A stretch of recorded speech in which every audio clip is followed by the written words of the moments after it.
Okay, so I was on LinkedIn earlier today and I kept seeing this post get reposted over and over. I was the art director at Cartoon Network, blah, blah, blah.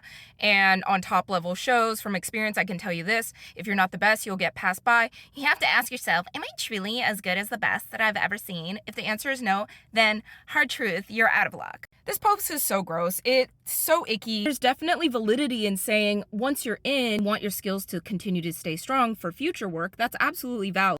But that's not what he's saying here. He's being so demeaning in saying, like, if you're not the best, you don't deserve to be here. Because that's frankly not true. If I were to take a sample size of the hundreds of people I worked with, not all of them were the best of the best in order to get hired. While it is important that when you're starting off to have a strong foundation, so many people in the industry, when they tell you how they started, it's very rare that it was like, oh, I was the best of the best in my art school and I was plucked out of school because I was just so talented. I'm just gonna shout out some origin stories that are at the top of my head. I knew somebody who was a production assistant and started as an intern, and because they were a great production assistant, they were great to work with. They voiced that they were interested in art, and the art director gave them some work and some tips, and they hired him on as like an apprentice. There has been that same story for writers. They started as an assistant, were able to move into a script coordinator, and eventually became a writer. Me personally, I was an anthropology major at school, and then I happened to apply to an animation job, and the person hiring me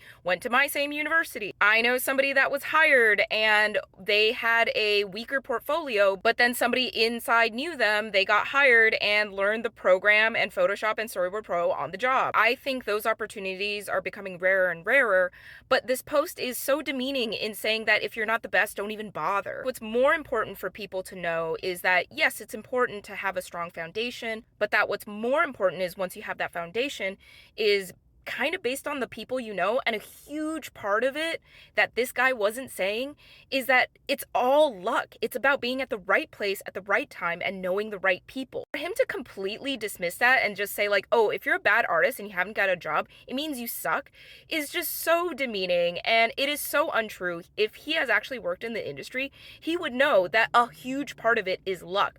There are some really terrible people who should not be in their creative positions. Vice versa, there's some great people who absolutely deserve their positions. Not an easy time, but do not let posts like this discourage you. Good luck out there.